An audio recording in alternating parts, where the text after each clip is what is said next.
Burwa sir? Yeah, I'm here. Okay.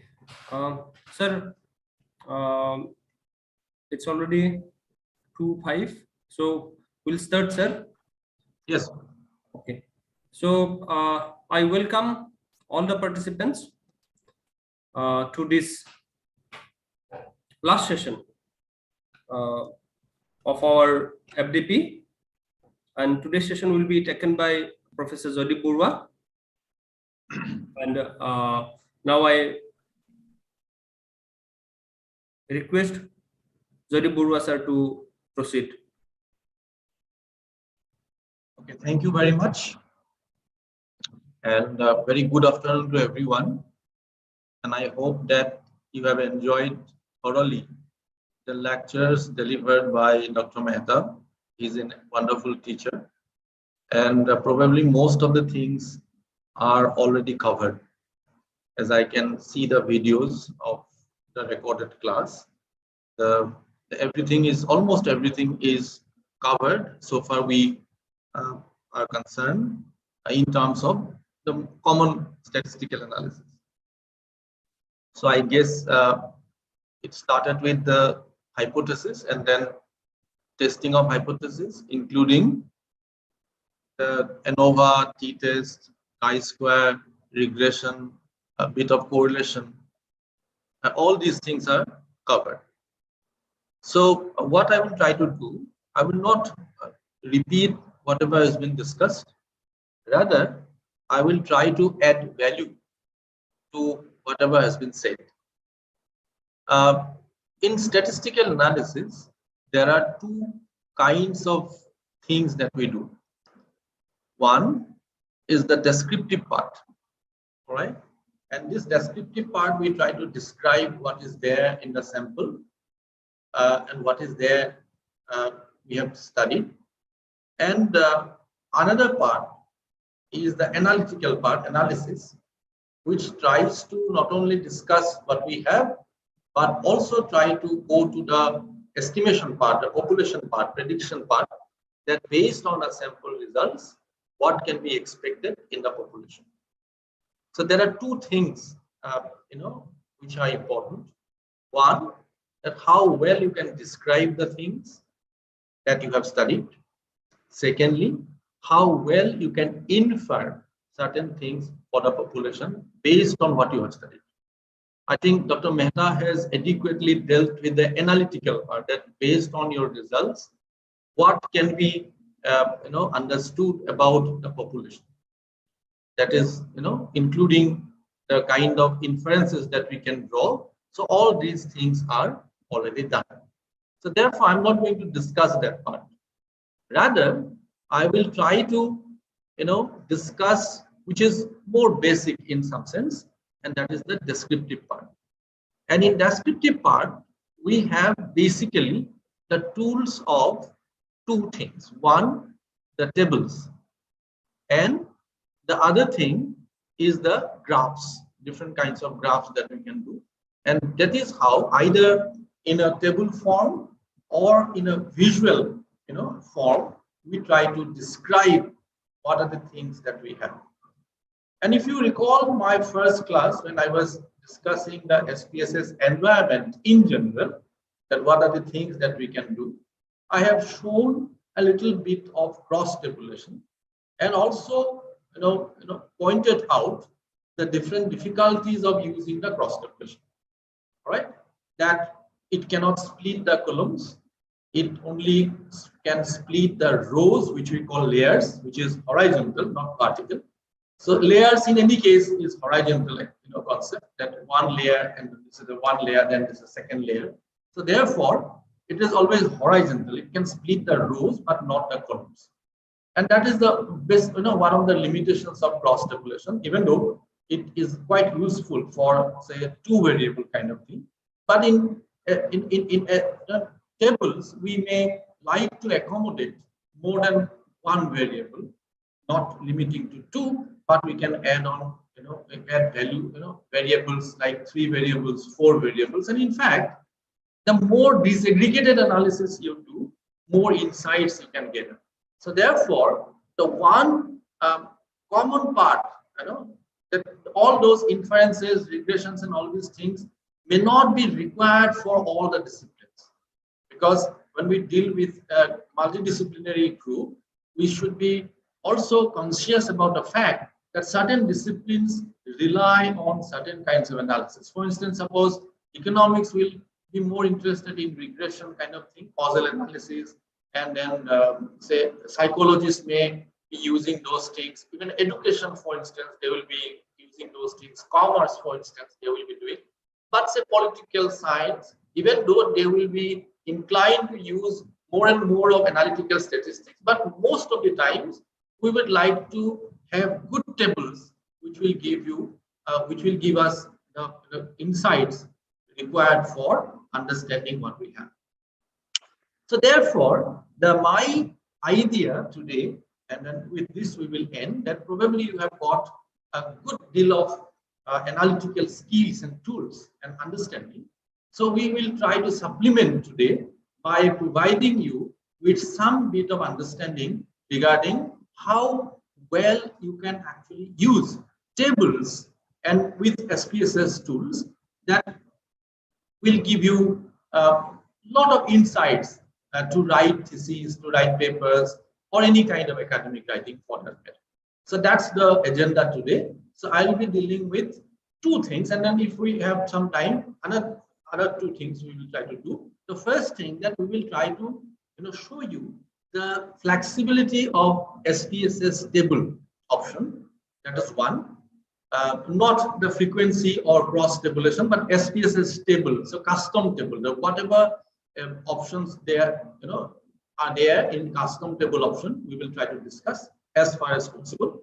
Secondly, we will try to discuss a particular case, and that is very important to understand. That suppose if you have multiple responses, for instance, ideally, I have already said that when we discussed about SPSS environment, that each of the question can be thought of as representing variables. So that is the kind of common understanding that one question will give you one answer, and that will be stored in that particular variable. So ideally, we expect that one question will have only one answer. Suppose what is your age? So it is 26. So if you have a variable, you can put that 26. But there are certain situations where you can have actually, or we can allow multiple responses. For instance, suppose why are you not sending your child to school? So we cannot expect only one reason. There can be many reasons. For instance, it can include, say, suppose the school is too far, or at the same time the quality is not good in the school, or I cannot afford to send the school. So you cannot expect that certain questions will only have only one response. So in that case, how do you deal with those multiple responses? So that's the second thing that we will try to discuss. So these are the two main agenda for today's discussion. And then if we have some time, we will try to show you that how you can aggregate data, that if you suppose do a survey, you can collect data at different levels. Suppose same survey will be having data for individuals and data for households, data for villages. So you will have different levels of data coming in one schedule. So you need to aggregate certain things to make that compatible for a particular level. So if we have some time, then we will try to discuss how do we make aggregate. And lastly, if we have time, we will also discuss that if you have data stored in different databases, then how do you merge data? That taking one variable from one data set and then another variable from another data set, how do you merge and then do the analysis? So these are the four agenda for today, and we'll try to finish that within the stipulated time of 2 hours. All right. And in between, if you have any questions, then you can raise in the chat box. Please, put off your mic so that there is no disturbance and there is no distraction. All right. So with this introductory remark, let me now share the screen, and then we will try to go ahead. All right. I'll just share the screen. Right. And what we will try to do, I'll just open SPSS here. And when we open SPSS,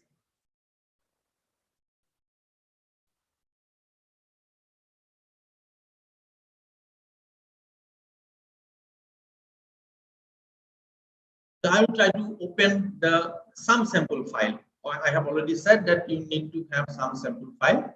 So I will just open the sample file, and I have said that all these sample files are located in the installer folder in my PC. All the files are in the C drive, program files, IPM, SPSS, statistics, 23 version, sample, and then I will use the file that I used earlier, that is the say survey sample database. The survey sample database, this is the database I'm going to use.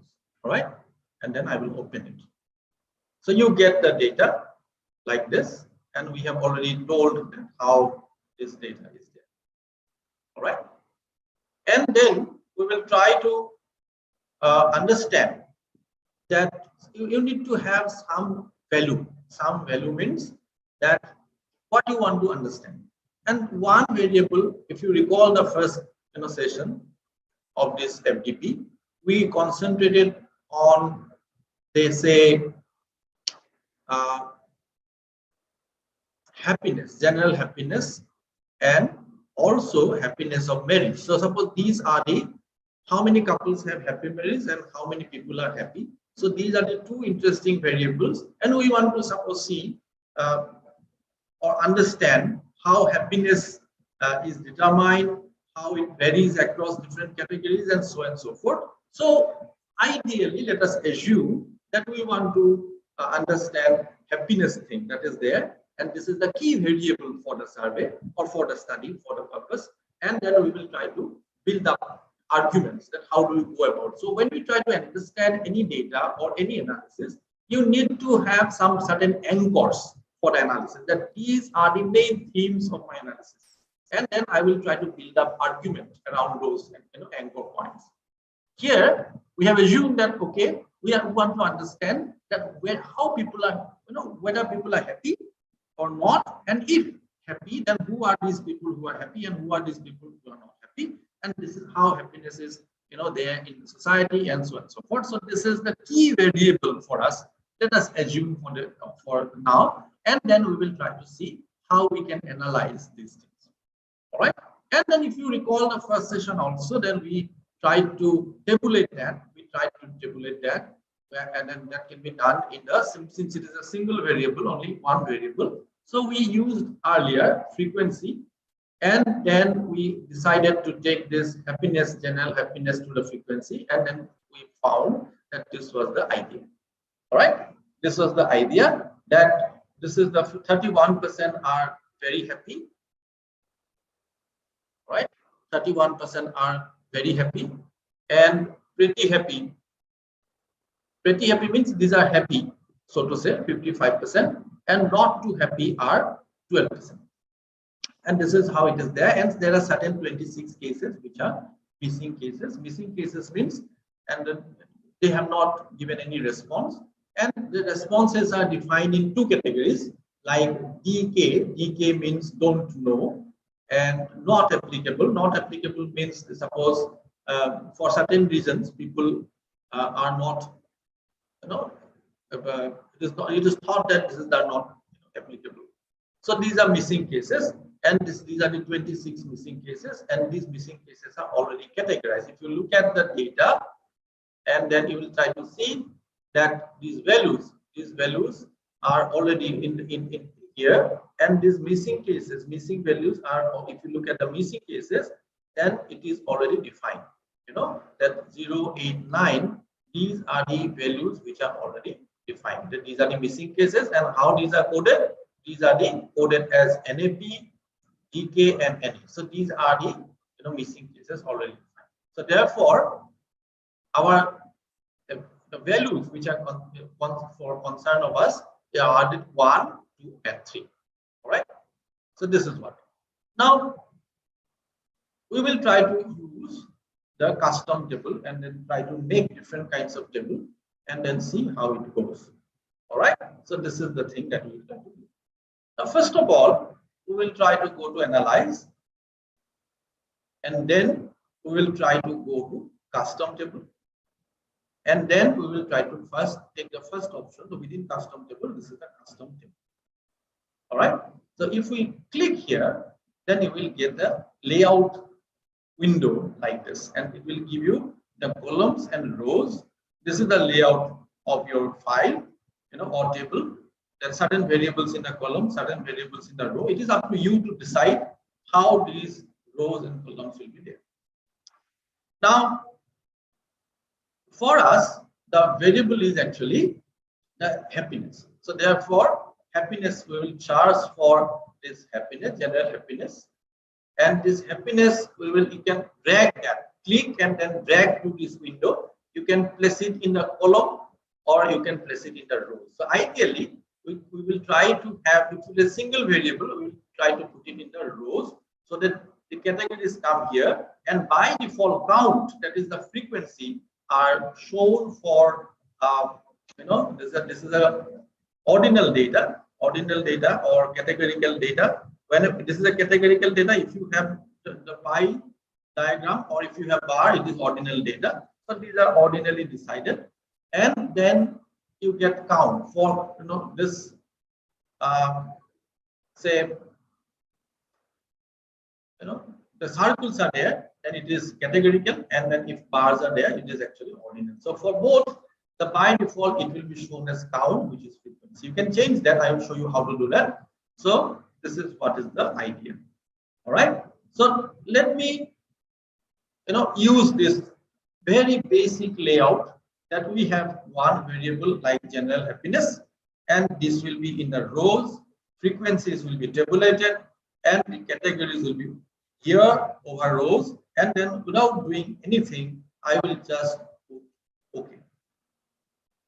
Now when we click OK, this table will come like this. This is the table, and the results will be same. If you look at the frequency, the 891, here also 891, the pretty happy 1575, 1575, and not too happy 340, 340. So all these values are same. Missing, of course, are excluded because missings are missing. So therefore, this is there, and this is how it is. All right. So this is kind of thing. Now, when you try to see this table, then immediately you will realize that probably we need a total here. All right. We need a total. That what is the total value? Total should be actually 2806. So it is there. So I want to add a total here. Then how do we add it? Right. So we'll go back to analyze, custom table, and then variable is where? Variable is this one, general happiness, and then I need total. So I will just go down here, categories and totals. All right, categories and totals. I'll click here, and then I will request that produce total. All right, so total will be done, and then this is good. Now you see that this total comes 2806. So 2806, it was already there, 2806. Now in this case, the missing cases are not reported. All right, missing cases are excluded. Missing cases are excluded. 26 missing cases, 26 missing cases. These are not there. So therefore, the total excludes, the 2806 excludes the missing cases. Suppose you want to include the missing cases. You want to include the missing cases in the custom table. Then you have the option to do that. You go to custom table again. So all the layouts are done, totals are done. So therefore, where the missing cases are there? For the variable general happiness. For general happiness, whatever are the missing values, we will like to include. So therefore, we will go to categories and total, and then we will request that okay, you give also the missing values. So you have the option here. So you'll just click here and then apply, and then you click OK, and then you have the don't know, these are the missing cases. These are the missing cases, and total is now no longer 2806 but 2832. That includes these missing cases of 26. So NAP, this is missing, DK, this is missing, and DA and NA, this is also missing. So these are the missing cases. So total number of missing cases are 26, and that is how the total can change. All right. Suppose now you want to put this missing categories below, and this you want to make one category, suppose. All right. You want to make one category, and then rest of the things are where you have the values. All right. So in that case, how do you separate and show that these are the values and these are the missing cases? So how do you do it? You can actually have the option in the sort of the custom table to do that. How do you do that? Analyze custom table. All right. Then this is the category. These are the categories. So therefore, we will try to have the categories here, categories and totals. Now you have got here categories. All right. And then you can add all these categories here. Suppose if we want to have, say, subtotal of this 1, 2, 3, then we will just put here add subtotal, and then we will change the subtotal to total, the valid cases. Continue, and then apply, and then OK. Then you will get the very happy, pretty happy, not too happy, and these are the total valid cases 2806, and this is the 2806 earlier. These are the value 2806. So this is your valid cases, and these are your missing cases. NAP, DK, NA, these are the missing cases. All together you have totals. This total is about total valid cases, and this total about including valid and missing cases. So you can make the table as you want because it has got different options, right? So that's the first point that you can have. If you have single variable, then you have the option of having subtotal, adding the missing cases, adding the total, the way you like. You can use this custom. By the way, custom means actually as per your requirement. So as per your requirement, you have the flexibility of putting different categories, putting the total that is required, putting different categories together, adding subtotal, missing cases. All these options are available in custom. All right. So that's the first point. Second point, as I have said, that here the count is by default tabulated. Count means frequency. Number of people who said that they are very happy is 89. So that's the 891. So that's the frequency of the number. All right. Suppose I do not want the frequency as such. I want that this column total. Based on the column total, I want to have the column percentage. So it is, I want to say that out of the total, what is the percentage of very happy? I do not want the number, but I want actually the percentages. All right. So then how do we do it? Instead of count, I have to take the percentages. So is it possible? Yes, it is possible. How do we put these things? Go to analyze, then custom table. All right. Click custom table, and this is the variable that we want. Click the variable for which you want to change the statistic, and then you change the statistic, summary statistic, not the category, summary statistics. You click here, and then by default count is produced. So I do not want count, so I will change the count. Instead, I will need the column percentage. I'll just put column percentage here, apply to selection. Now it changed to column percentage, and take this OK, and this is going to be the OK. Now here the total is taken as the total. This means including missing cases, it is 100. Total valid cases 99.1, and if you look at the frequency earlier that we have got 99.1, 31.5. So this is going to be the 31.5% and all this. All right. So this is how you can change the statistics that are being produced. Instead of count, you can have actually the column percentages to make these things better. Or suppose you want both count as well as column percentage. So you need to have the frequencies and a column percentage, like the frequency table. All right. So in the frequency table, you get the frequency here and also the percentage. So this is a more kind of a, the table. So that is why we need that. So what I will try to do, I will add a count here. Is it possible? Yes, it is possible. All right. So how do you do it? That both the things are required. So what we will try to do, we will try to go to the custom table. All right, the column percentage is there. So first of all, I will just put the count first, and then column percentage you request. So we need count as well as column percentage. All right, as well as column percentage. You can change the layout and all that we will discuss later on. So count and then column percentage. So we will try to apply, and then now you have the both count and column percentage, and then we will try to include here, and then this is how both count and column percentage is done. All right.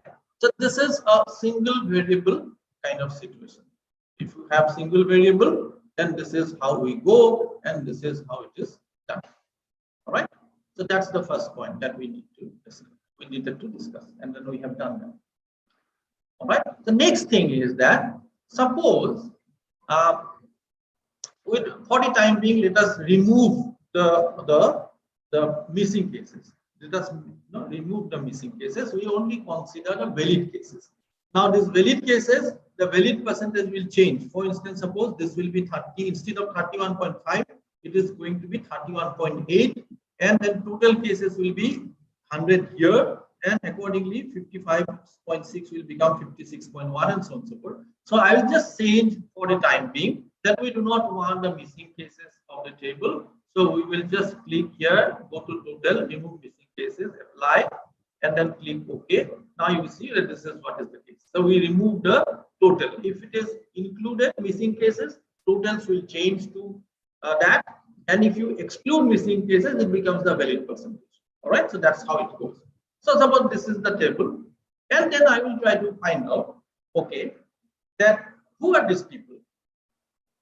That how many are actually male, how many are female, and so on and so forth. So therefore, the second variable that we will try to put in, that I want to see the general happiness, how this is distributed across male and female. Right? So I want another variable over a column, and that is going to be the male female. So second variable. So how do you do it?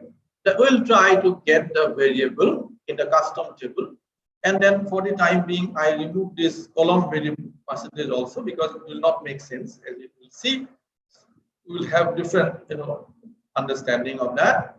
And then we will, so for gender, and this is the gender, so gender will take to the column. Now you get the counts because it is category, and this is also ordinal.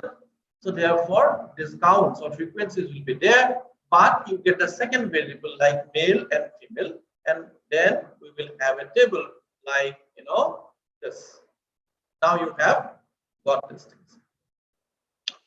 Now in this table, what you have the second variable, and then very happy categories are split into two, and we have the column totals. We know how many male are there and how many female are there. So therefore, we need to have the row total also. Suppose row total. Then suppose what is the very happy? Very happy was 891. So 891 is split into 373 plus 518. So therefore, this is required. So we will try to do that by adding the row total first. And also, the total valid cases is not required right now, because total is the same. So this is repeating. So I will remove this total valid cases also. Adding the row total and then remove this thing. So how do you do it? Then go to custom, and then you go to general happiness categories, and we do not need this. So we will delete this, delete, yes. All right. And next one will apply. So this goes, and then we need the total of this variable gender. Gender is the male and female. So we need total of gender, male plus female. So gender and total. All right. So this is apply, and then total will come, and then this is going to be the more appropriate table for us. So very happy, this 891, but this is 891, all right, like earlier, and this is now getting added. All right, so that's just that is how we add this thing. Now you can have now different percentages. All right, already row percentages are there. The male, how male are distributed across different categories. That is the column percentages. If you have column percentages, what will you get? You will get that how these three different categories are distributed across different gender. All right, so let us add, suppose that, all right, let us add the column percentages. Happiness, this is the thing, and we'll take the column percentages. Summary statistics, we'll take the column percentages, and this is what is the column percentages. That, you know, look at the 100, where 100 is there. So 1 to 18, this is the 100. So the out of total male, that is the 100. How male are distributed? That 30% of male are very happy, 58% of female are pretty happy, 10% of male are not too happy. Compared to that, you know, you look at the female. So very happy, you know, that 32%, pretty happy 54%, and not too happy 13%. So you get two different situations coming up, that how very happy, pretty happy, not too happy are you know, distributed across different gender, male and female, and also total. And you can now see for yourself that how you can get the association results, dependency result. I think Dr. Mehta has already told you about the chi-square and all. So here also you can get chi-square. So I'm not going to discuss that, by the way. I just show you how you can get the chi-square, the custom table, and then you get the test statistics, and you can get the chi-square. So test for independence chi-square, you can set the level of significance here, and then you will get the chi-square like, you know, cross table. So this is the 5.47. So 0.64 is the value, significance value, and it is slightly above 0.05. So therefore you can reject the null hypothesis, which ideally is formulated as these are independent.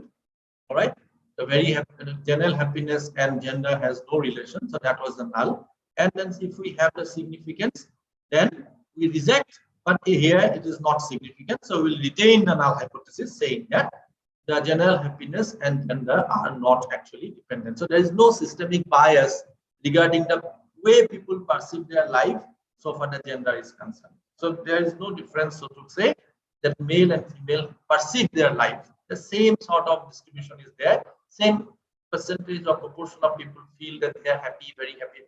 Sorry to interrupt. So kindly can you show it again? How, where to calculate, where to get the Pearson chi-square test for this column and count in SPSS? Who is speaking? Sir, Deepjyoti, sir. Okay, what is that? So where to get this chi-square test? Okay. Once again. Okay. So chi-square can be, you know, obtained from custom table here, and then you go to the tab. Table is the tab for table layout. Title, you can put the title like this. Suppose sample title. I'm just putting sample title. It will come as a title, and you can get a caption, corner kind of thing. And then next one is the test statistics. In the test statistics, you can request chi-square here. All right. Got it? Thank you, sir. Thank you. Okay.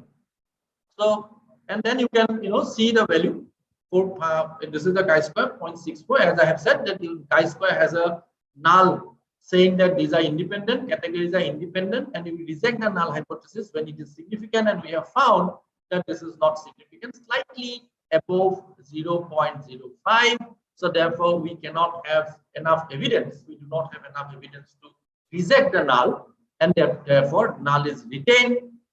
Then we can conclude probably is the following, that the general happiness or perception of happiness does not vary across gender. Now, by the way, when we say that this is significant or not significant kind of thing, it only gives you a perception that whether the results that you have got is specific to your sample or whether these results can be expected in the population. All right. When we say that, suppose, because it is only a sample that we got, and based on sample, we try to infer the kind of relation that is there between happiness and gender across the population. So the idea is that if we say that significant, then the probability of having the same kind of result is very high in the population, and that is why it is significant. If we say suppose insignificant, then the probability of having the systemic relation in the population is very low, which is getting captured in our sample. So that is how it goes. And I think that Dr. Mehta has already discussed those parts. I'm just showing how to get chi-square for the cross table in the custom table option. All right. And we have understood that there is no systemic relation across the gender. Now, what about the race, for instance? Suppose, is there any difference between the different races or regarding the general perception? All right. So that we can find out by again going to say custom table and then go to the table option, and we do not need gender for here, so we'll remove this gender, and then we will try to see the race, find out the race option here, put it here over in the column. All right, now race comes, and then add a total like this. So race total we have applied, and then OK, and now you have got, it is very significant. Look at the chi-square value. Chi-square value, you see there are differences. All right, the very happy, pretty happy, and not too happy. And you can also add one category like subtotal here, because very happy and pretty happy are happy, and then this is not happy. So let us see the happiness. Not differentiating whether it is very or pretty. Let us call that people who are happy and people who are not happy. So happy people will be very happy plus pretty happy. We can add a category for this, and then how do you do it? That go to custom table, and then general happiness will make a category here. All right, category here, where add a category, we'll say simply happy. Now, who are the happy people? That very happy plus pretty happy. So these two categories will combine, and then we'll place this happy, and then we'll select OK, apply, then OK. Now you get happy. All right, this happy category comes, and this is the 89% of white are happy, almost 90%, which is far low, for black and then also others. So there is a gap of 10% between the white and black, and we want to say that whether this is sufficiently large to say that there is a systemic relation regarding the perception of life so far the race is concerned. All right, and then we have produced the chi-square, and we got a very huge chi-square, that is 48.9, and that is why we got a significance. All right, we got it significant because it is significant at 99%.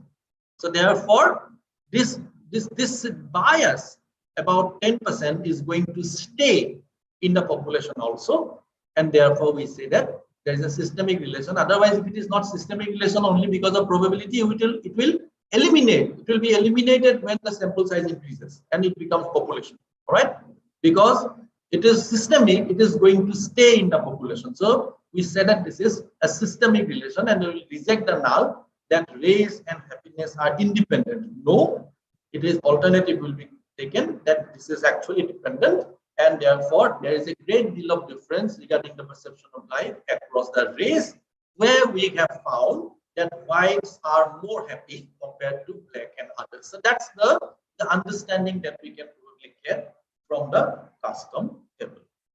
All right, so that's how it goes, and that is how it is to be understood. Is that clear? Yes, sir.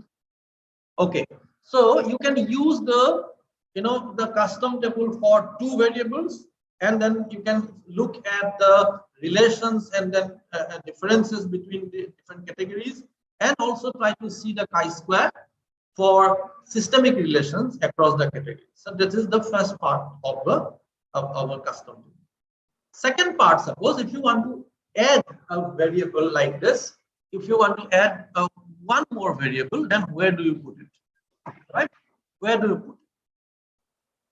All right, suppose we want to say, we want to suppose split this white further by male female, black by male female, and other by male female. All right, so then what will happen to the results? So for simplicity, let me just remove the say count part, only keep the column percentage so that it becomes manageable. And also we will remove the chi-square, because chi-square is only for two variable kind of thing. If there is a third variable, the chi-square is very difficult to interpret, so we will not use chi-square here. So what we will try to do, first of all, we will try to go to the custom table, and then in the happiness part, we will remove the count. All right, summary statistics, the count is not required, only column percentage is required. So add like this, and then we'll put OK. So, and then next one, we will just go to custom table, then remove the statistic part. We do not need the chi-square, so we'll remove that. OK. So now what is there? Only the percentages are retained and the race is retained. Now my intention is to split the race into two parts, that is male and female. All right, male and female, and that is how it is to be done. So what we'll try to do,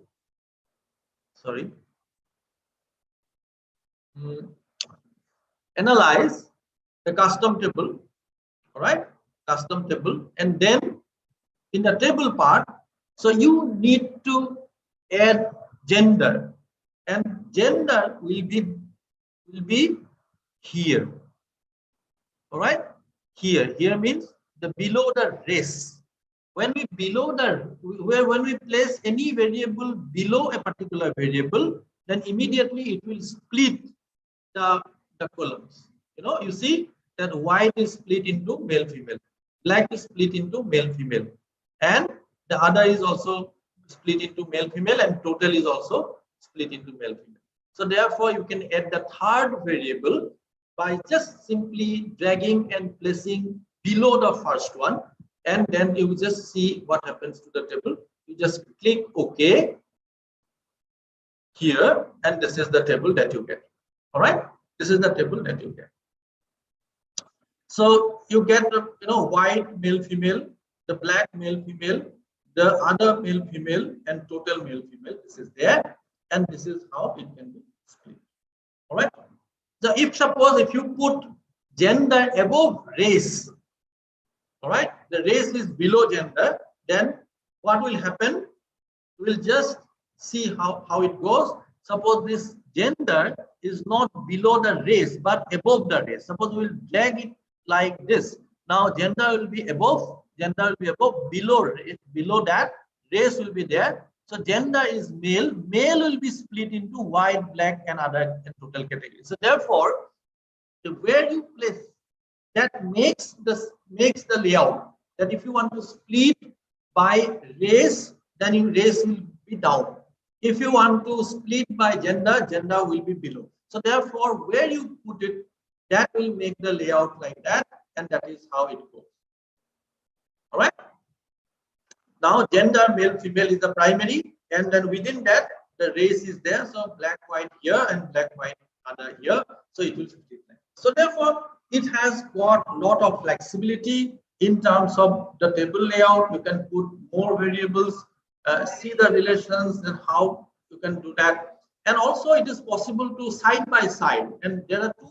This is called staking.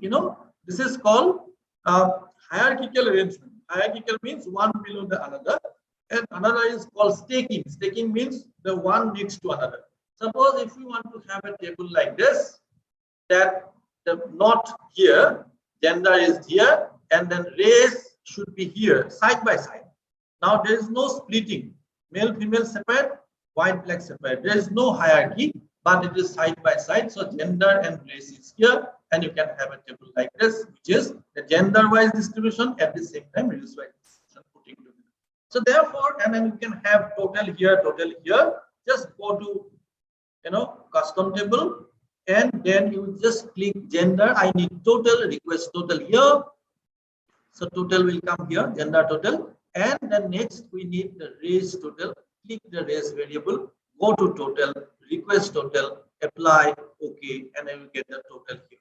How gender and race is actually not actually splitting the columns, but side by side. This is called stack arrangement. S-E-A-C-K, stack arrangement, like bookshelf, one book next to other. But if you want to have a hierarchical arrangement, that one below or above the other, that will split the columns. All right, and you can split the rows also. You have got the options of splitting the rows. Unlike the cross tabulation, the custom table in that way more flexible. It can split both column as well as row. Let us try to see the layout. What will happen? Suppose gender not here, I want to put it here. Then this is also possible. So you will just see that the very happy male female total, white black other. This is also one kind of layout you can see. So you have the options of putting different variables under different under different heads, and then you have the options of putting that over rows and columns, and accordingly you will get a very flexible format for having your tables, and also options of having the associations coming up through different kinds of tests, provided you know how to apply and how to interpret the results and so on and so forth. All right. So this is in a nutshell I wanted to discuss, and also I have already explained how to add different categories, how to add subtotal, and so on and so forth. So this is one way of dealing with the custom table. All right. So this is the first part that we wanted to discuss regarding the custom table. And by the way, if you are good in doing a good tabulation, all right, if you are good in doing a meaningful tabulation, 50% to 60% of analysis are actually done. Rest of the things will be depending on the analysis. If you have good tables, most of the things will be understood, and it is across disciplines. It's not specific to one discipline. So getting good tables make a lot of sense. It is a part of a good descriptive analysis, and many studies are actually designed as descriptive or exploratory analysis. So for those, the tables are quite a good tool for analysis, and this is how the SPSS can help you in getting the kind of tables that you probably desire to have, and that is done by going to analyze and custom table and then making the layout as per your requirements. So that is the first part of the story. All right, so that's what. So I will just give you, say, a couple of minutes to ask any questions if you have any, and then we will move to the multiple responses. You can, if you have any question, you can ask.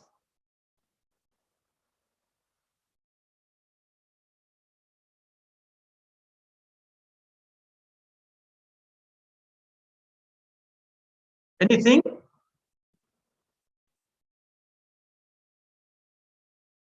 Are you there?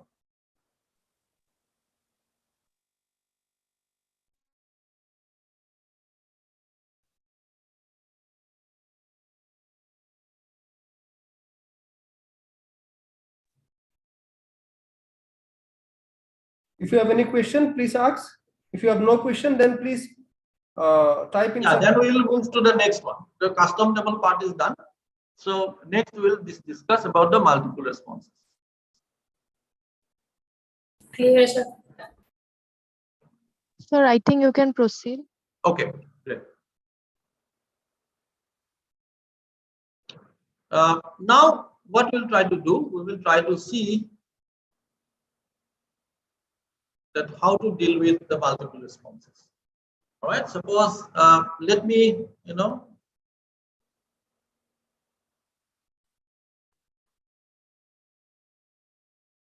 show you how it goes. Suppose we have 3 questions. Say we go to the household and then ask that do you have any child within the age of 5 to 14 years?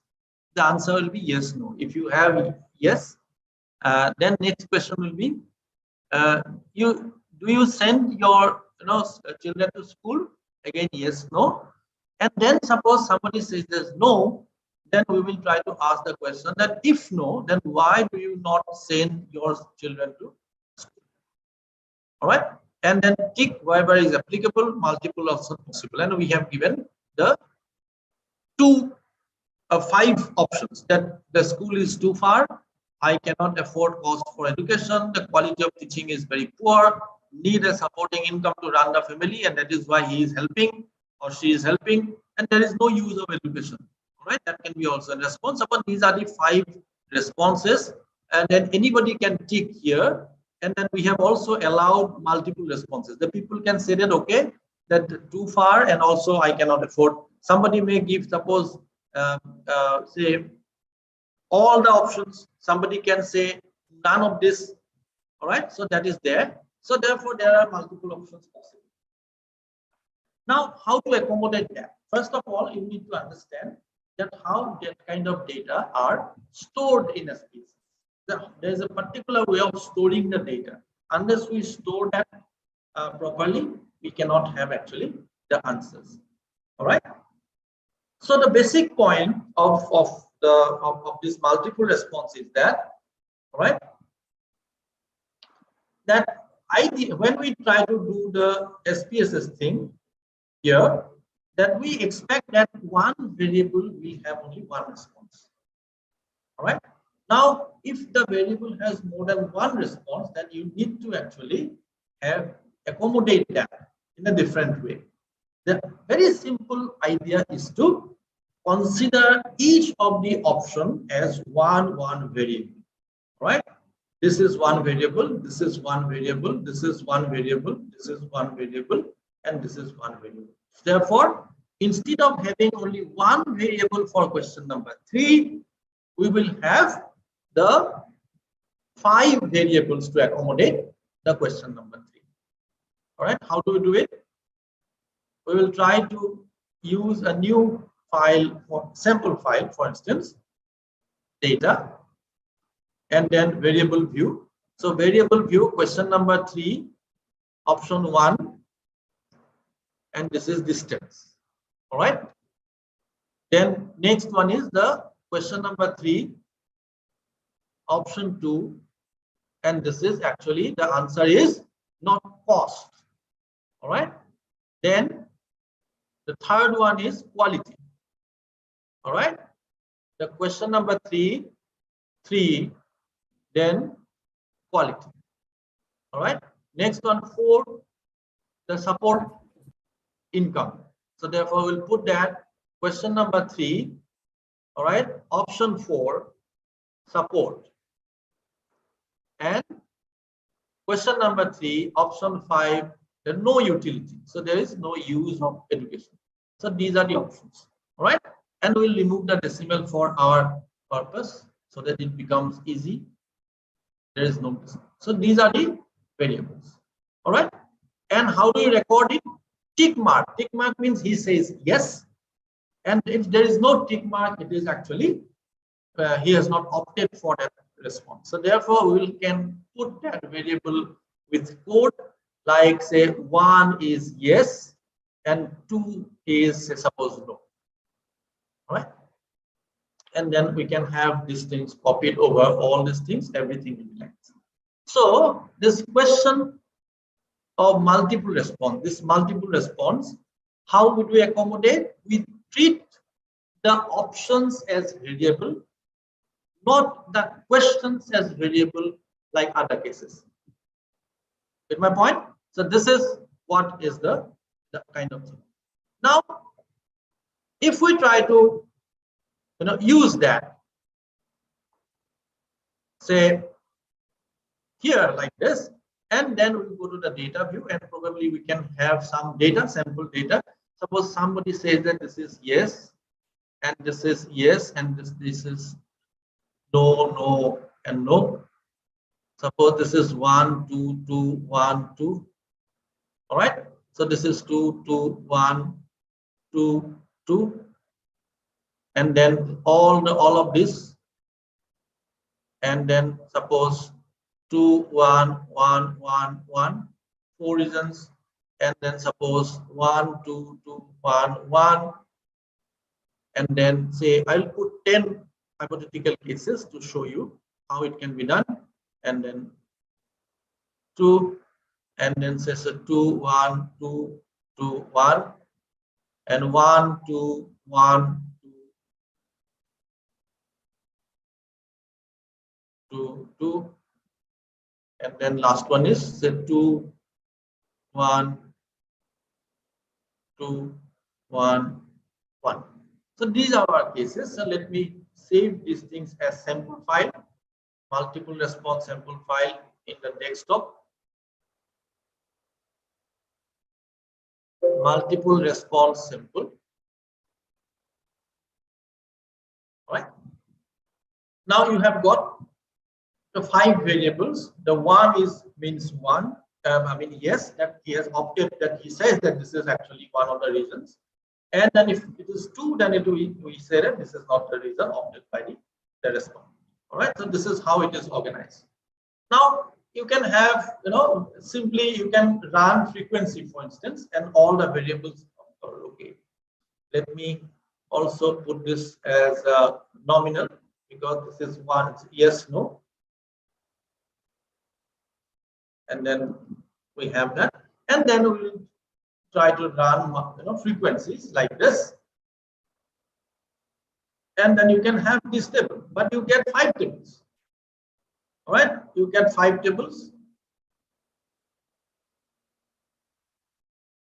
All right, you get 5 tables, and the most importantly that the responses are repeated. Suppose that this one response can be repeated in other responses also. All right, so therefore this frequency, treating this frequency is not a good idea, because it is not the 5 different answers, but it is actually the 5 different responses coming for one question. So that is why we call it multiple response. So it is not a frequency as such. Results will be like frequency or so on and so forth. But if you try to suppose add up yes, then it will not be 100%. For instance, suppose if you have 5 yes for distance 1, 7 yes for distance 2, I mean the reason 2. So this is 12, 12 plus 4.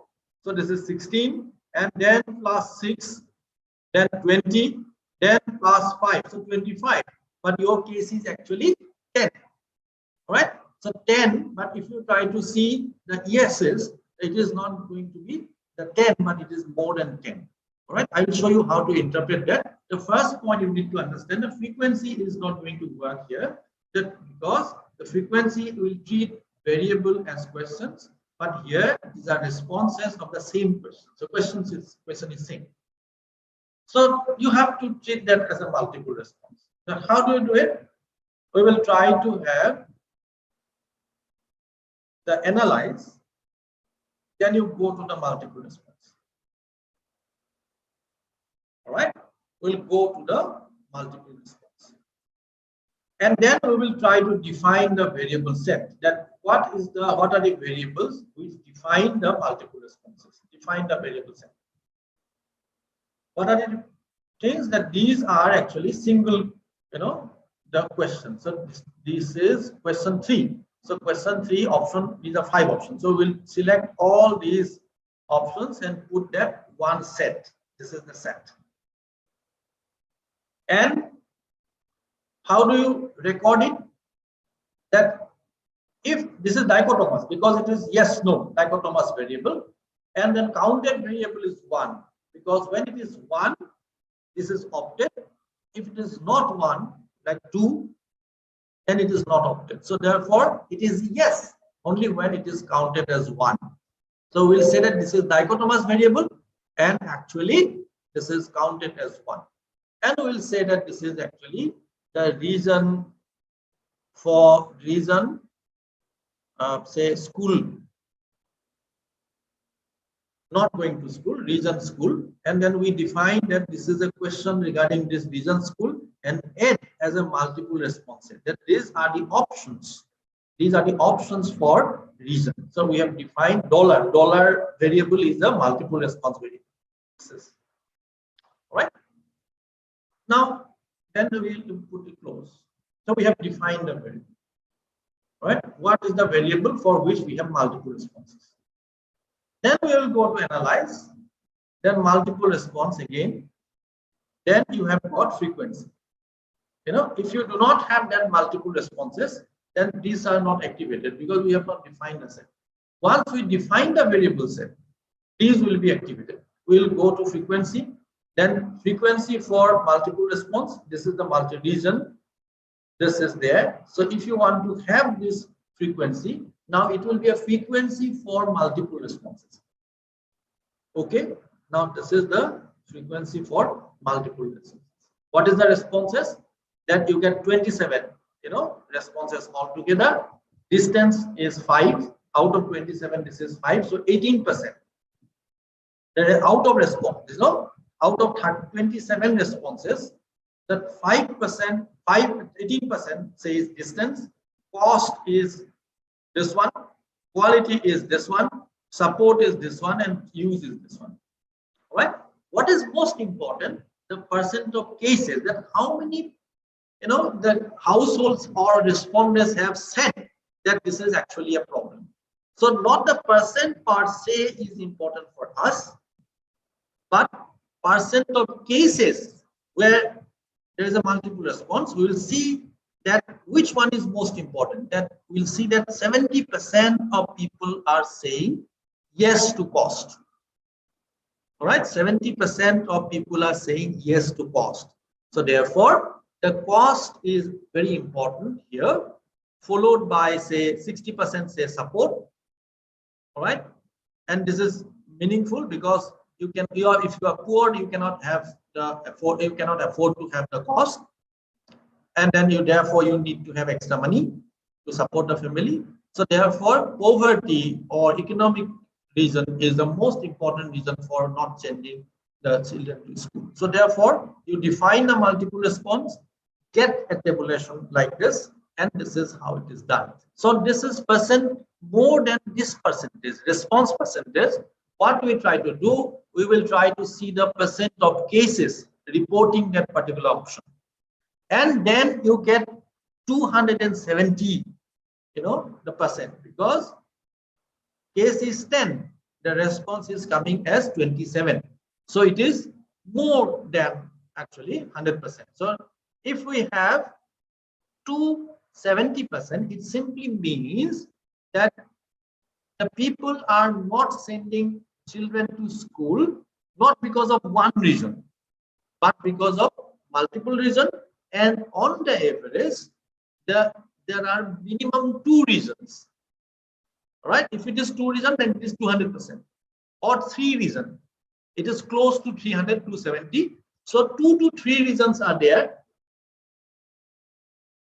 for the respondents to not send the children to school. So that is the meaning of this percent cases. It is not going to be 100%. All right. And then if it is not 100%, suppose, then you will find that minimum number of reasons are given by this percentage, because we believe that there is a multiple option. So how many reasons are responsible for not sending schools on the average? Then we say that okay, there are on the average 2 to 3 reasons for not sending schools, and most important of them are actually cost and support. So that is how it is interpreted in case of multiple response. So you need to define the multiple response, and then you tabulate the multiple response. But most importantly, you need to interpret the multiple response in a meaningful way. It's not going to be a simple interpretation like frequency. It is actually a different kind of interpretation. All right. So that is the understanding of the multiple response table. Now, if you have the multiple response here, then you can also use the cross tabulation, for instance. But here we don't have any other option. we'll try to see that we'll put a value here. Let us say, suppose sex, or say, I mean, whatever, I mean the social category,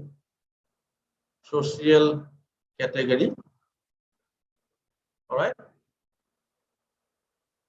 And then we will try to get the values like, you know, the 1 is general, 2 is say SC, 3 is ST, and 4 is OBC.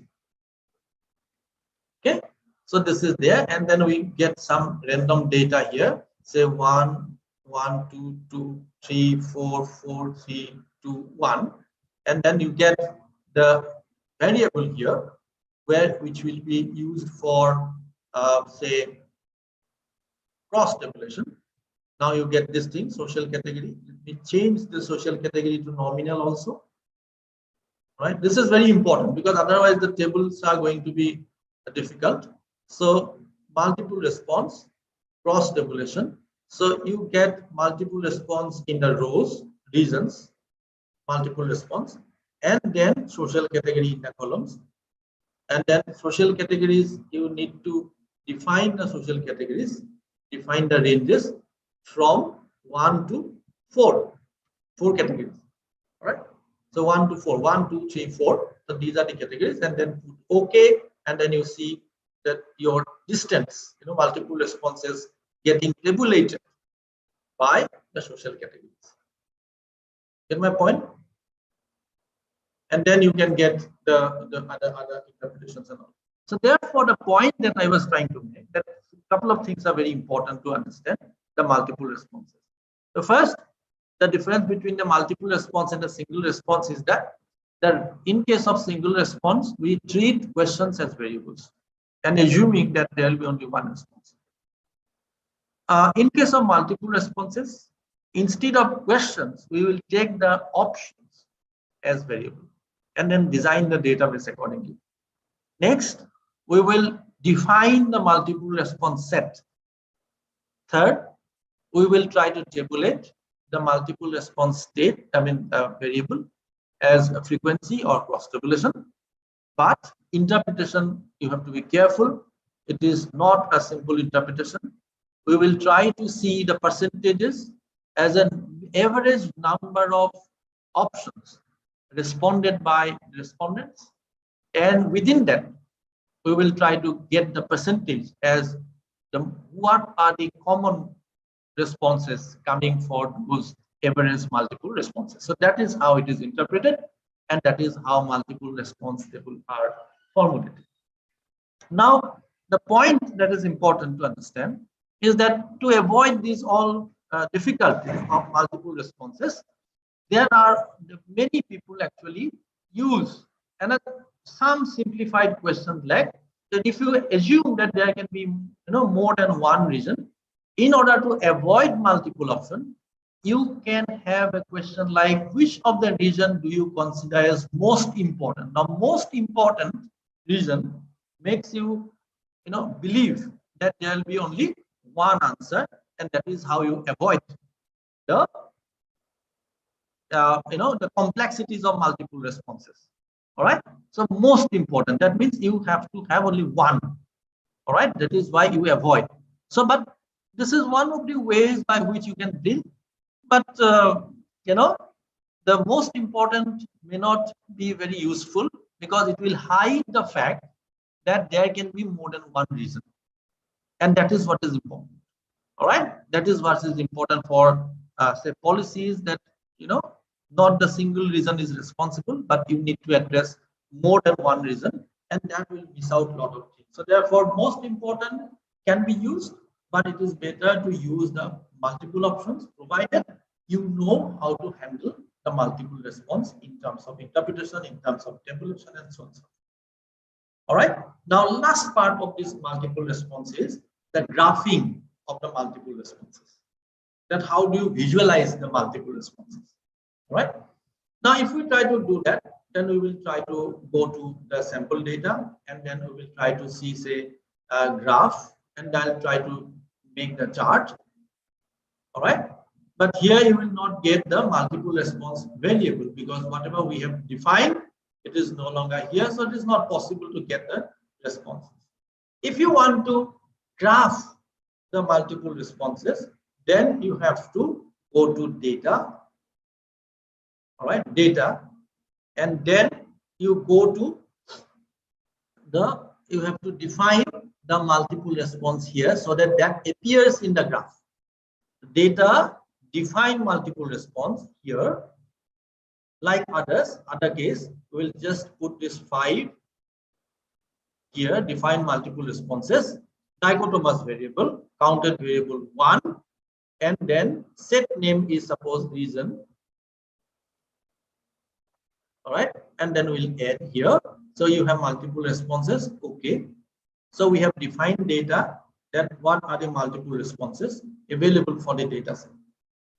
Now you go to graph chart builder, then you get the reason is coming here as a multiple response. All right, and these reasons are these reasons. 5 reasons are there. So if you want to have a graph like this, all right, and then you put reason in x-axis, and then you just click OK.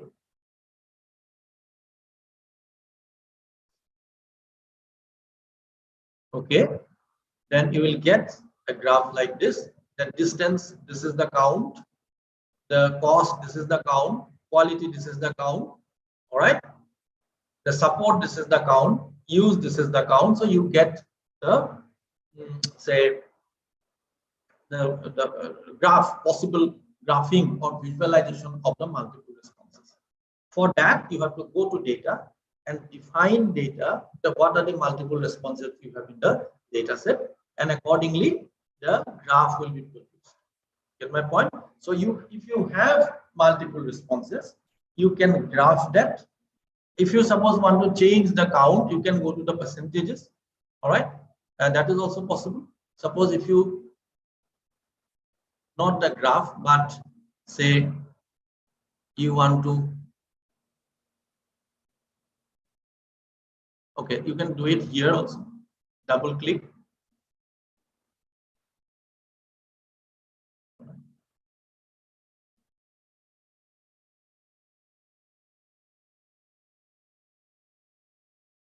Just a minute. Let's clear this.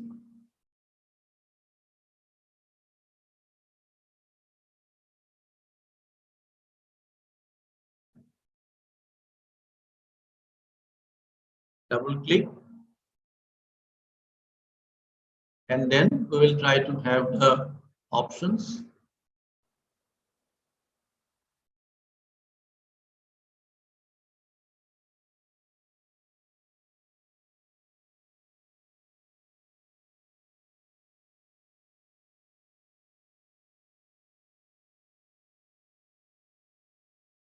Just looking at the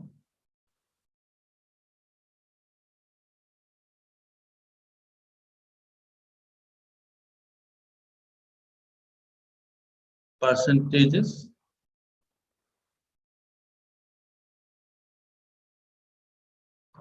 Just count, and then I'll get the percentage. Okay, just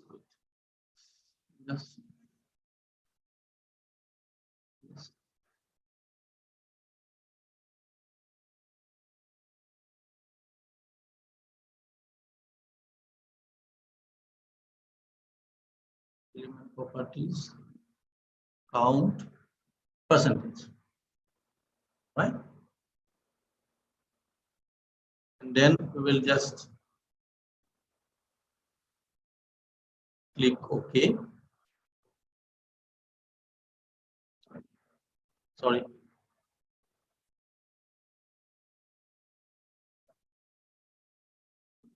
Okay, you get the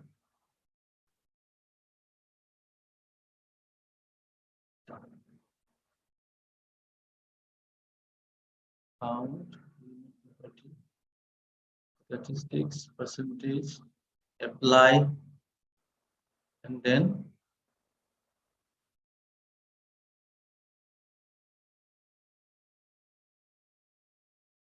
okay. Yes. Now this is the percentage. All right. So you change the element and then you get the percentage. So therefore, the two things are important. One, when you define multiple set, you can get the counts and percentages both in the table as well as in the graph. So that was the second topic for our discussion, that how to deal with multiple responses. Multiple responses can be dealt with in the custom table also. If you look at the custom table, you have the options of multiple responses here. All right, here also you have the reason is already there. So therefore, all right, so you can deal with this, the custom table here, multiple responses already defined. And then you go to custom table. So reason is already there. So you can have the reason here and then social category over column. So you can use all the graphs, all the options available in the custom table using the multiple response also. Get my point? So therefore, once you are very clear that what are the multiple response questions, how to put in data, how to get into the analysis, and how to define, then you are at your liberty to use the graphs as well as the tables, both frequency cross tab as well as custom table. Once you are in custom table, you have the full liberty of using all the options available in the custom table. So this is the second part of the discussion. All right. So we have done the custom table and we have done the multiple responses. So if you can do that part, that if you can do good table, and already Dr. Mehta has told you about the differential methods, analytical methods. So you can actually deal with any data quite reasonably and then get good results. Now, after this, I will just end by putting two more things. One was regarding aggregates, and the last one will be the merging of different data. What is how do you make the aggregates and why do you make the aggregates? Now, as I have said, the data can be collected at different levels. Data can be collected at different levels. One level can be some questions will relate to households. Let's suppose. So what is the, say, drinking water source? So one source will be used by all the members of the household. So response is actually household level. Do you have electricity? Yes, no, that is a household level question. Do you have a kitchen, separate kitchen? That is a household level question. So you can have household level questions. You can also have in the same survey some individual questions. What is your education level?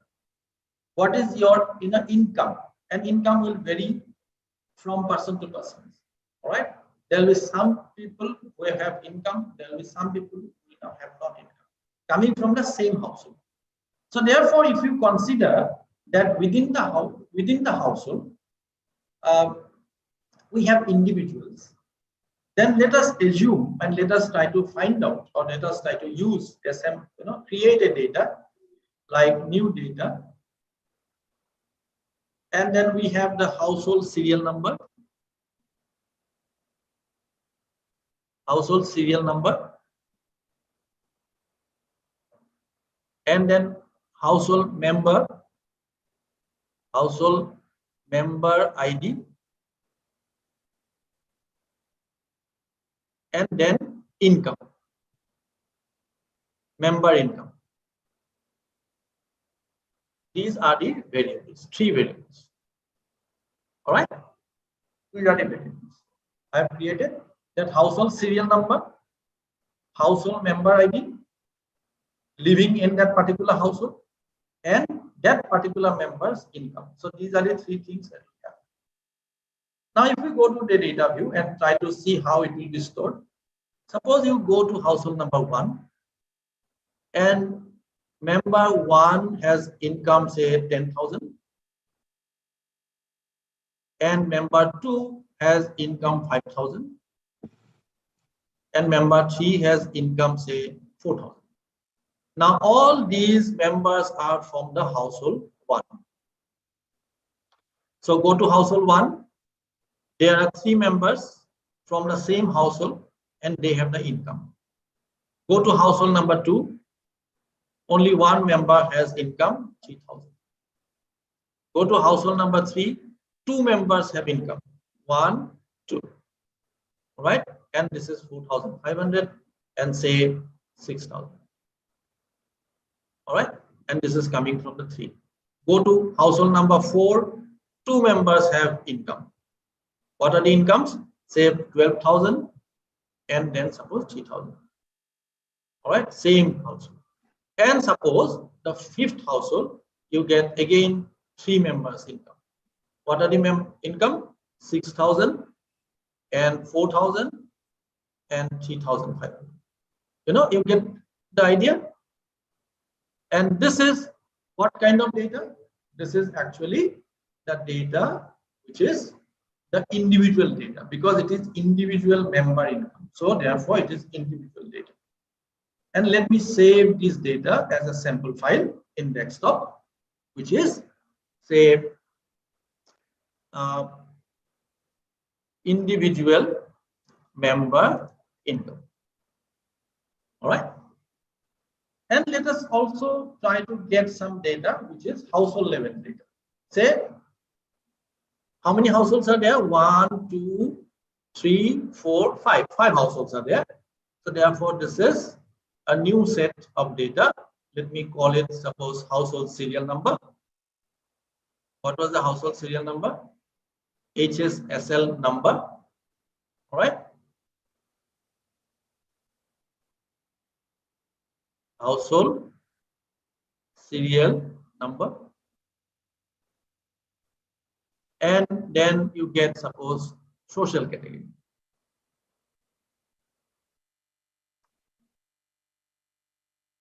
This is household characteristics, and social categories are 1, say, general, and 2, suppose, SC, and 3 is, suppose, ST. All right. And this data will be how it will be stored? 1, 2, 3, 4, 5. These are the household, and this will be 1, 2, 3, 3, 2, and these are the data. And let me store it as, suppose, social category. All right. So this is what kind of data? This is household data, because it has nothing to do with individual. This is household.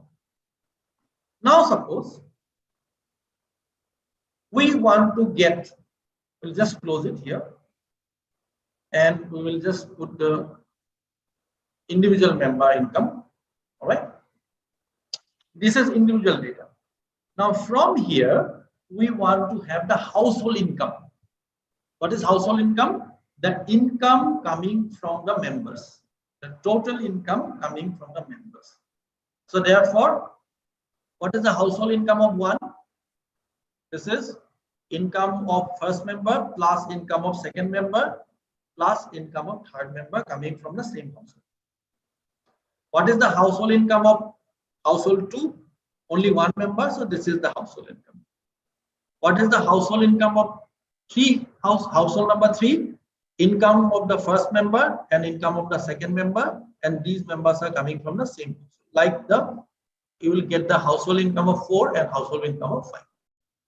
So this is actually, you need to aggregate the individual's records to make a household data. Okay, to aggregate the individual from individual record, you need to make aggregate and make it household data. How do we do it? We will go to data, then we will go to aggregate here. Then it will request a break variable. What is the break variable? Break variable will be household serial number, because so long the serial number is same, it is going to aggregate. Moment serial number breaks to a different number, aggregate will stop. Get my point? So long it is 1, 1, 1, it will go on adding the income. Moment 1 becomes 2, it breaks, the aggregate will stop and it will start again. So break variable is going to be household serial number. Get it? Then What is the summary variable? Where we want to put it? The member income. So member income here, and by default it is average. So we'll change the function to sum, aggregate. Continue. So we'll add the member income till household serial number remains same. Moment household serial number breaks, the aggregate will start again. That is what. All right. Now create a new data set, or you can create a new data file, say aggregate save desktop. It will be different data, and we will click simply sort data before aggregate and OK. All right. Where is the data now? It is in the desktop. Aggregate data. Try to see now household 1, 2, 3, 4, 5, and this is the average income. I mean, not average, aggregate income of the household 1, aggregate income of the household 2, aggregate income of the household 3, and so on. Get my point? So this is the aggregating. That is, aggregating means from one level of data we can construct another level of data. From individual data we can construct household data by using appropriate functions and appropriate the command. Now suppose you get the members income by aggregating. Now in the same data I want the caste variable. Caste variable is where? Caste variable is in another database. What is the database? If you look at, then it will be social category database. This is the category. All right, household serial number 5 and social category database. Now, if we want to have that, right? If you want to have that data here, aggregate data. This is that it is the income and then social category. Social category data is another data, so you need to merge data. How do you merge? That you have to tell SPSS that get that particular variable based on a primary key. Primary key means you need to have a matching. Matching means identify, like roll number. All right. So household serial number is there. Same household serial number was there. So based on the matching of the household serial number, import that particular variable information to this data, and that information is social category. So we'll try to do that data. Then we'll go to merge. Now we will need case, not case, but variable. Variable means the social category variable. Variable from where? From the social category. All right. Continue. All right. Social category is there. The plus is the new variable based on what? The match data by household serial number. Okay. Now you get the second variable coming from the first database. This is called the merging of the data. Get my point? So this is what is called merging of the data. So the aggregating allows you to combine different levels of data. Merging allows you to combine different sets of data. Get my point? Aggregating the same data, we just merge different levels. And merging, we get different variables coming together to a new data set, and that is based on a primary key. Primary key means identifier. How you are going to identify different data in different databases. All right. So that is how the data can be merged, data can be aggregated, and once you do that, merging, aggregating, and all these things, and you master the idea of tabulation, including multiple responses, I think that you are in a position to deal with a good survey data, describing it. And Dr. Mehta has already told you about the analysis part. So combining these both, you are now in a position to handle your own data, analyze own data, and then write good thesis or academic piece. So with this, I end, and then probably we can spend some 15 minutes time for 15-10 minutes time for questions if you have any, and then we can go for valediction, which will be conducted by department. So thank you very much, and then here I am. Thank you, sir.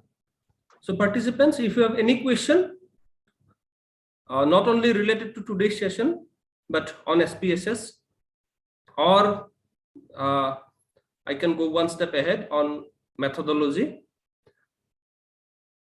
Any query, if you have, you can ask.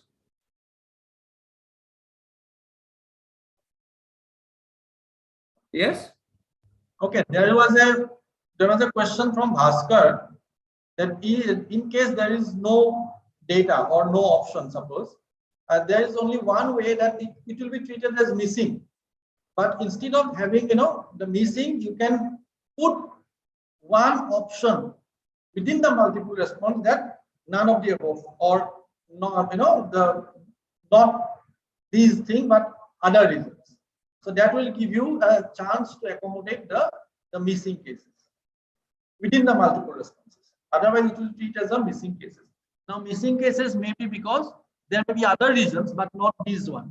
So therefore, to understand that, you can put other as one of the options to accommodate the missing cases.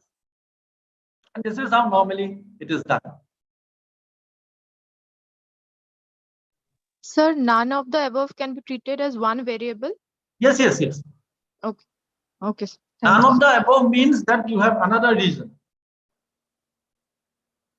Yes, sir. Okay. Thank you, Okay. sir. Yes.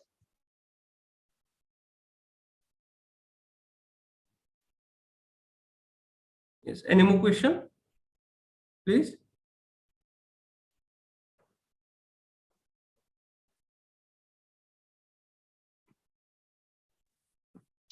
So I wanted to ask a question. It is not directly related to today's session, but so before we perform a parametric test like t-test, z-test, so what are the conditions that we check first in our data?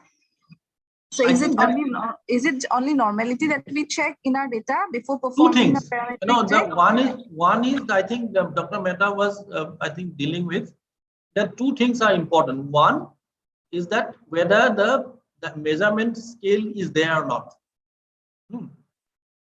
A measurement scale should be there, because if it is a parameter, you need obviously it will be either mean, standard deviation kind of thing. So it can be calculated only for the scale variable, not the other variables.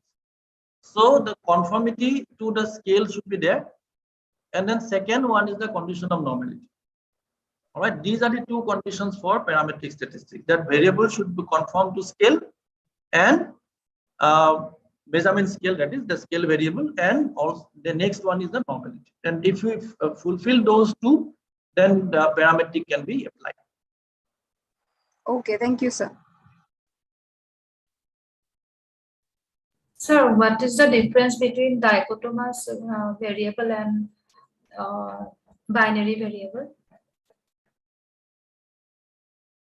No, same. I mean, two means die means two. All right.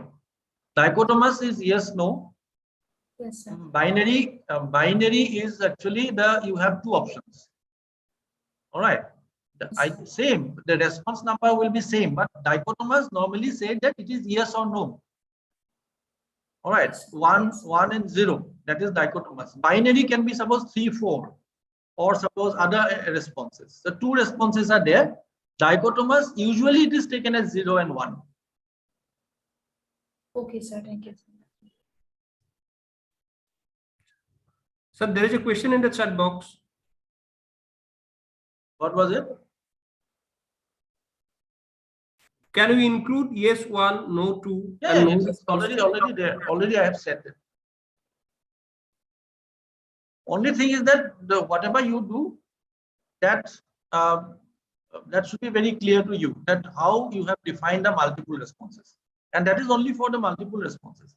And these kind of things that don't know, not applicable, and all these things, this is to avoid the large number of missing cases. So if you have large number of missing cases, then there is a problem. So therefore, to avoid that large number of missing cases, you can accommodate those things and then classify the missing cases so that you can later on run why people are not responding. There are different reasons for it. So that is how it is to be done.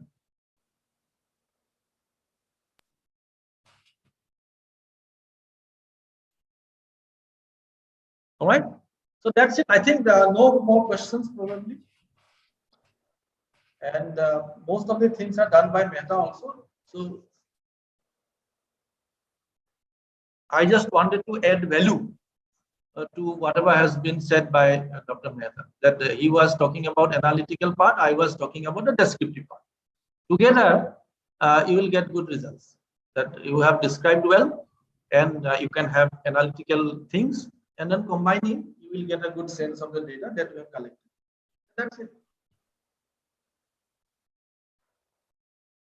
Sir, household is no. Household number is scale or ordinal? What do you think? It's nominal, sir. It's nominal. Why? Because it is So it is numbered. numbered, sir. Number 1 house, number 2, number 3. Suppose there are 10 households. Yes, sir. Okay, so it's a measure. Yes or no? Serial number, household serial number is actually a scale variable. You are trying to count the numbers. That is why you can get average number of households. If it is nominal, you cannot get average number of households. Yes or no? Suppose if it is nominal, then male, female, then you can't have average male or average female. It will be either male or female. But in case of number of households, you will say that average number of households. So therefore, it is always scale.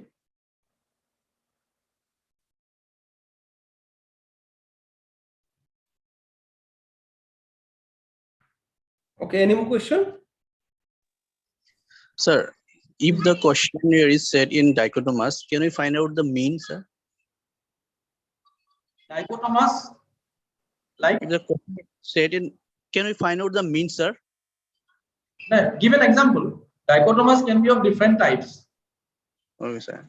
Yes, no, open, close-ended question. If it's close-ended question, yes and no.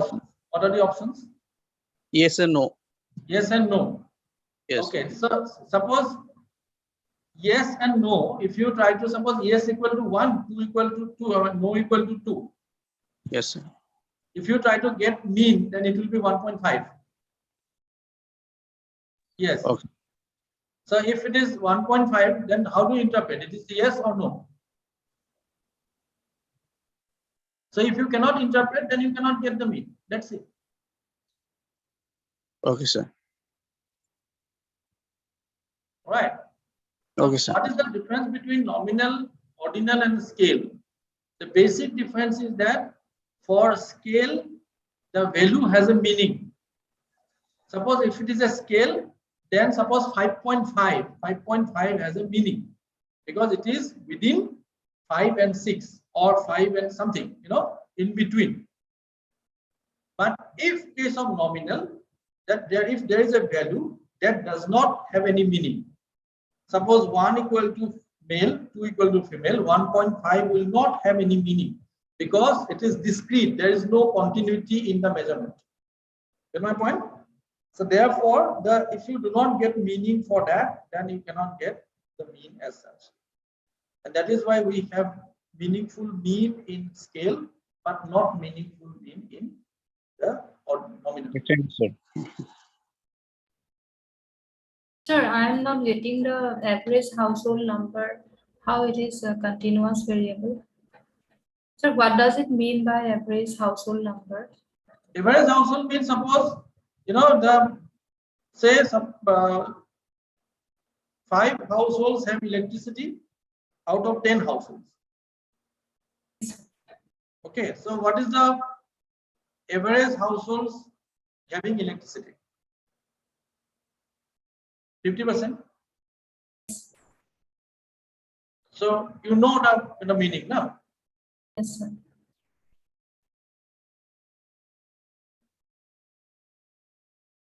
So that is why household serial number you are counting, that why it should be nominal. What is the category? It cannot be nominal. It's so obvious. So that means that household number have fractional value.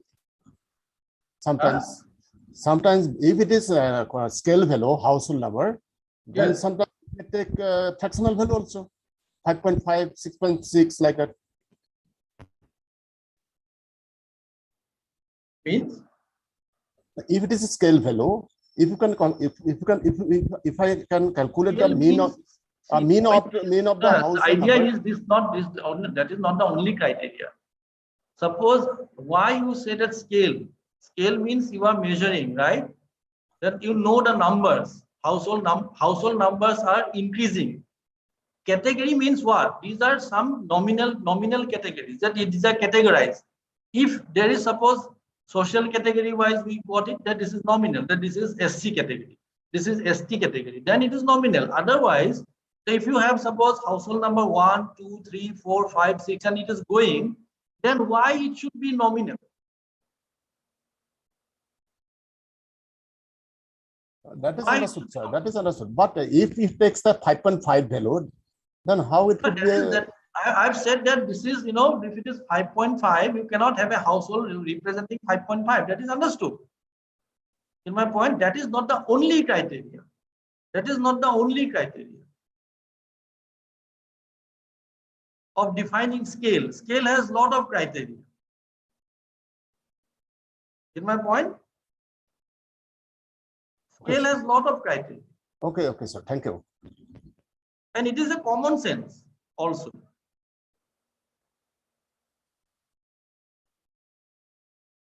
All right. So, Hmm. so in some articles they mention Likert scale as ordinal, whereas in some other articles they mention Likert scale as interval. Likert scale is? As interval scale, Ah. whereas in some they mention it as ordinal. So if you put numbers like 5, 4, 3, 2, 1, does it count as interval or what's the criteria, sir? No.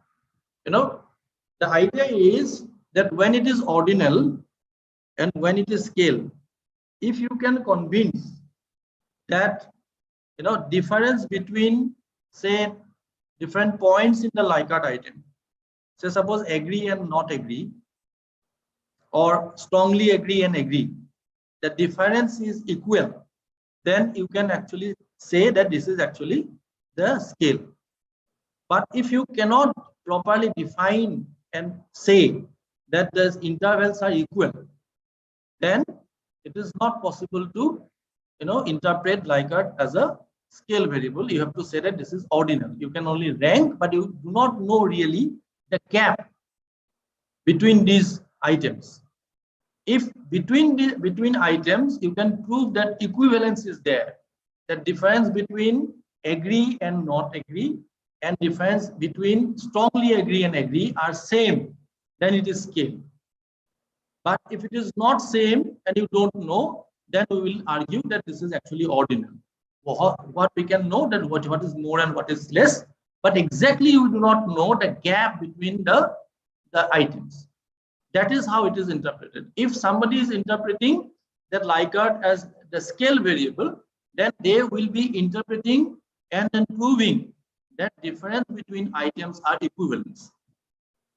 Then only it will be considered as scale. If you do that, you can say that this is actually scale. Okay, sir. Sir, how can we prove like the difference between agree or strongly? No, that is a agree? measurement theory. You need to. That is a class will require at least 2-3 sessions on dealing with theory of measurements. Okay, sir. Okay. Thank you, sir.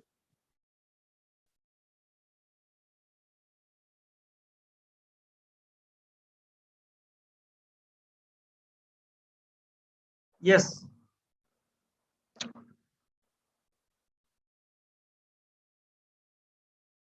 Household number is mutually exclusive. What do you think? What is the idea of mutually exclusive? There is no common value. That is one. And Now, Rizip Bora, can you explain that what do you think? Is it mutually exclusive?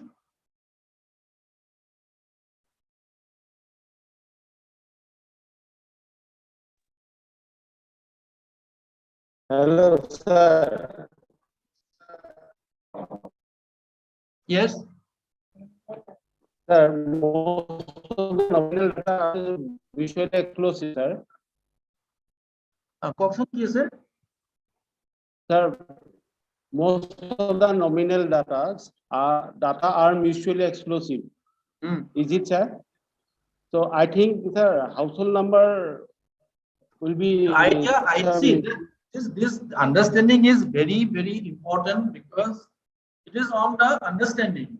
That if you try to understand that most of the nominal data are mutually exclusive, that's not an idea. Idea is that if happening of one excludes the possibility of happening other, then it is mutually exclusive, no matter whether it is nominal, ordinal, or scale.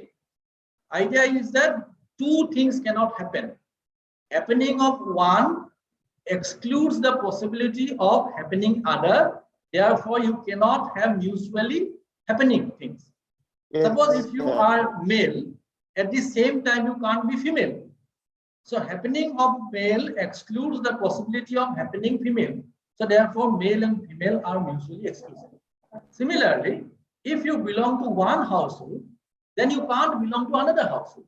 You can belong to only one household. So probability of belonging to any other household is excluded so long you are remaining in one household. So therefore, in that sense, the households are mutually exclusive. So it's all about interpretation.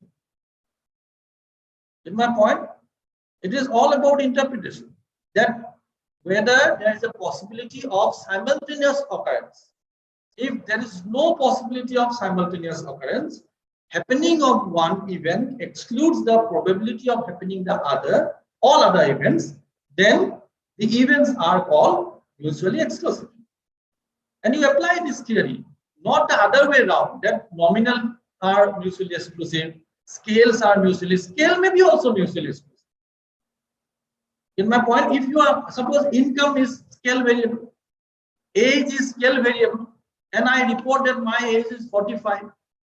Now I cannot be 46 and 47. In that sense, the probability of having two ages are mutually exclusive. You can have only one age. In that sense, the scale variable can be also mutually exclusive. It is the context and interpretation.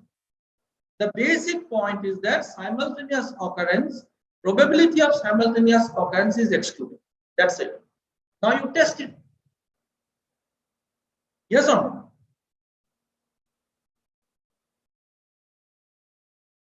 Right? Okay, sir. Okay, sir. Okay. So, sir, I think we'll stop here. Yeah, sure. Yeah. So, thank you, sir, for the wonderful session and for clearing all the confusions that the participants were having. And I thank you all the participants for their patient hearing, and hope the participants who are actively participating, of course, most of the participants are not actively participating, but those who are actively and with very attention, they're participating in all the sessions, they must derive benefits from this workshop, as I also, as an attendee, attending all the sessions. So I hope that our initiative will make sense, and also we'll be trying to hold similar kind of workshop in future, and able to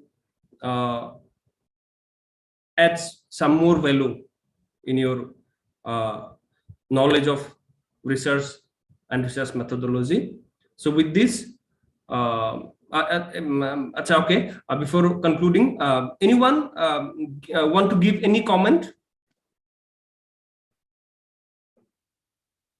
Anybody want to give any comment, any view, any suggestions, please, regarding the FDP, not regarding the sessions?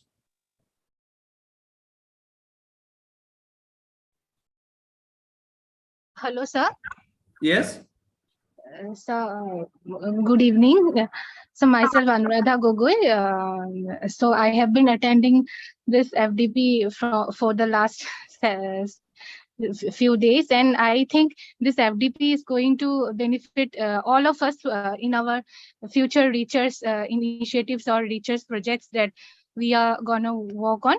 Though due to as we have not taken leave from our workplaces, maybe we have not been so much active in all the sessions, but we have been definitely being benefited from the sessions through the recorded versions you have shared with us, and all the sessions were very informative, and they were very much detailed and specific to the given subject or given topic.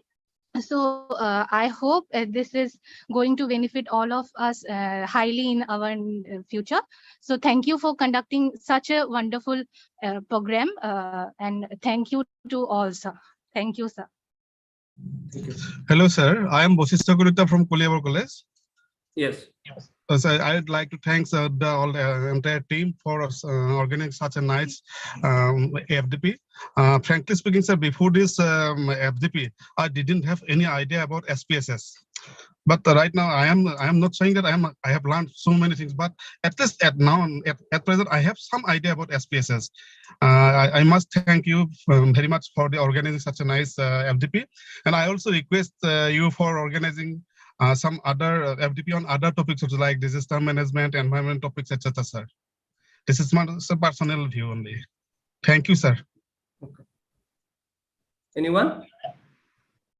Any more? Okay. Thank you all for your nice comments and suggestions. And before conclude, I would like to offer my sincere thanks to the authority, university authority, for giving the permission to Mundiram Dan School of Management of KK Hendricks Open University to conduct this workshop. I offer my sincere thanks to both the research persons who have conducted all the sessions in details and answer all the queries of the participants.